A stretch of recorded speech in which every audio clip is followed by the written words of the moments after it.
Sinama ko si Bebe Loves mag-fishing sa sekretong lugar. Summer na dito ngayon sa Canada. Wala din kaming pasok, kaya naman nag-road trip, nag-fishing at tamang ihaw ng mga huli namin. Ito yung pangalawang pagkakataon ngayong summer season. Bumalik kami rito ni Bebe Loves, susubukan namin kung meron ba talagang isda na ngayon. Bumalik kami kasi dami naming makakakilala dito na nakakahuli na sila ng makarel. Makarel yung uhuli natin ngayon mga kabayan. So sana makahuli kami. Kahit di naman ganun karami, pero basta makahuli kami. Kumaagat na ba? May kumaagat na ba? Wala pa rin nakagat eh. Sige, hagis mo lang. So habang nag-hagis si Bebe Loves dyan, set up ko lang din tong bingwit ko. Ayan si Bebe Loves. Kobe, pinakita ko rin to nung huling vlog ko. Ito yung hooks tsaka sinker na gagamitin namin. 6 na hooks to sa isang line. Tapos ito yung sinker namin. Minodify ko na lang to. Ayun, yun yung dulo. Basta tinangsiang ko lang yun. Sana makahuli kami. Okay naman yung weather ngayon. Cloudy, di siya masyadong mainit. Yung last time na pumunta kami ni Bebe Loves dito sa lugar na to, 3 oras kami namingwit at wala kami nahuli mga kabayan. Pero ngayon, yan huli oh. Ano hindi nakawala? Huli! Eto! Huli par! Ang laki! Ang galing mo naman Lucas. Ba't ako wala? Ba't ako wala? Ang laki! Ang laki! Kukunin ko nila nagyaran mga kababayan. So, ang swerte naman ni Randy. Ako kanina pa ako nagkakasi. Hindi naman namin pupunuin to, pero di ba? Ito nga pala sa mga nagtatanong, ito kasi may mga sizes din to. Dapat sana 10 inches pababa ibabalik sa tubig. Ito, nagpas 10 inches ito. Lagyan mo ng tubig lang. So, keeper to.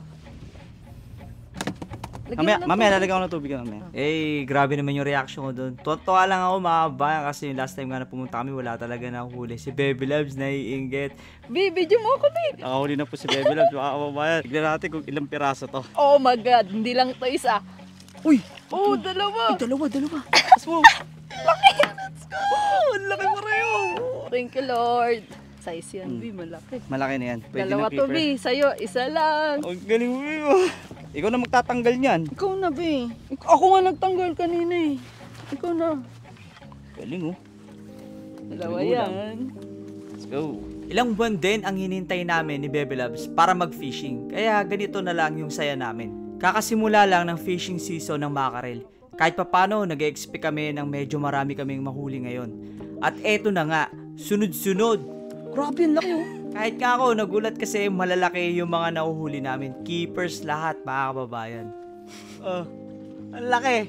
Ano?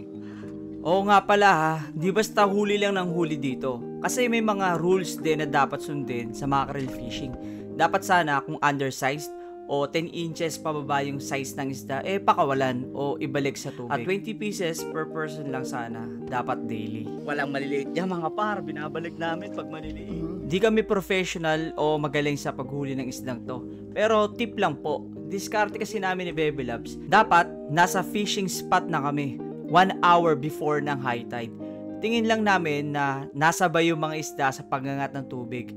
Trip lang namin yon, pero ito, effective din naman. Siyempre, baka mapatanong din kayo, bakit ang dami naming inuhuli? Kaya ba namin lutuin o i-consume lahat ng yan? Baka masayang lang, di ba? Tama po kayo, di namin mauubos ito. Kaya naman, ang ginagawa namin, pinamimigay din namin sa mga kaibigan namin dito at katrabaho. Yung iba naman ito, ipangpapain namin sa paghuli ng bass fish. Next time na lang uli. Wala na ba tayo naiwan dyan? Wala na. Loves, nag-enjoy ka ba? Oo. Ako, tatanungin mo, nag-enjoy ako. May huli tayo. Di ba? Hindi tayo na zero. Ang hinihingi lang namin, sabi namin, Lord, sana makahuli kami. Kahit konti. Pero ang binigay na ang dami. Marami kami nahuli. So yun, tara, grocery na tayo kasi mag-alas 2 na eh. Oo nga din, gutom na ako. Ginutom na kami ni Bebe Loves. 3 oras ba naman kami namingwit? At mamaya mga kababayan, abangan nyo ha. Lulutuin, iihawin namin yung mga huli namin ngayon. Pero bago yan, bili muna kami ng pagkain at grocery na din. Pang-stock para sa mga darating na araw. Ngayon, ipapakita namin sa inyo ni Bebe Loves kung ano yung madalas naming grocery. Isang mabilis lang. konti lang naman kasi napag-grocery namin nung nakarang araw. Oo nga pala ha, sa mga nagbabalak magtrabaho o mag-aral dito sa Canada, pakita lang namin ng isang mabilis bilihin dito. Tulad ng iba, practical din kami ni Bebe Love sa pagbili ng mga pagkain. Hindi kami bumibili ng mga pagkain na alam namin na may stock lang na matagal at mahal pa. Diskarte pa nga namin, inaalam namin yung mga store kung saan medyo mura yung mga presyo ng bilihin.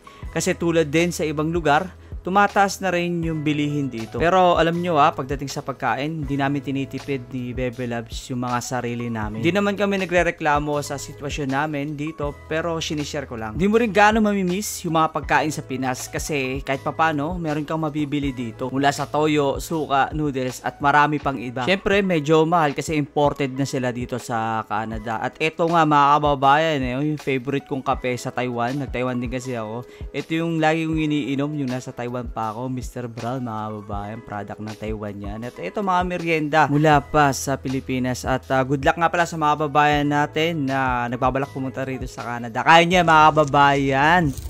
Bebe Loves, Loves, di ka ba nagugutom? Gutom na. Oo nga, nagugutom na ako. Saan ba tayo? Sa McDonald's na lang tayo. Saan na?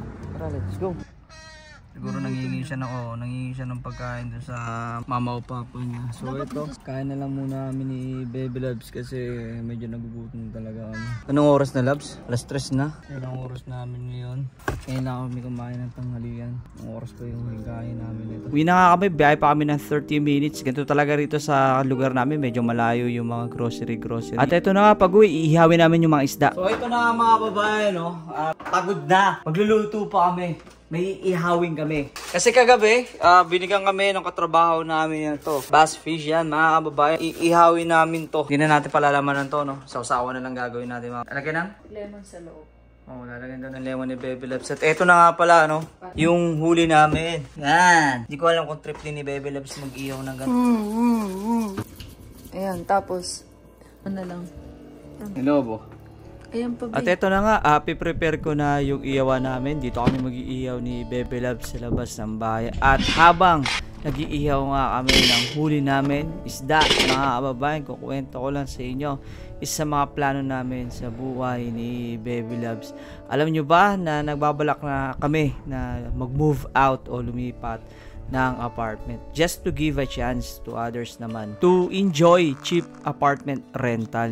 Yon, kasi I've been here for like 5 years now dito sa apartment ako. Mura na, malapit ka pa sa company. Goods na goods to, lalo na pag winter. Hindi ka na kailangan bumiyahe pa na napakalayo pag nag-i-snow, mga kababayan. Goods na goods to.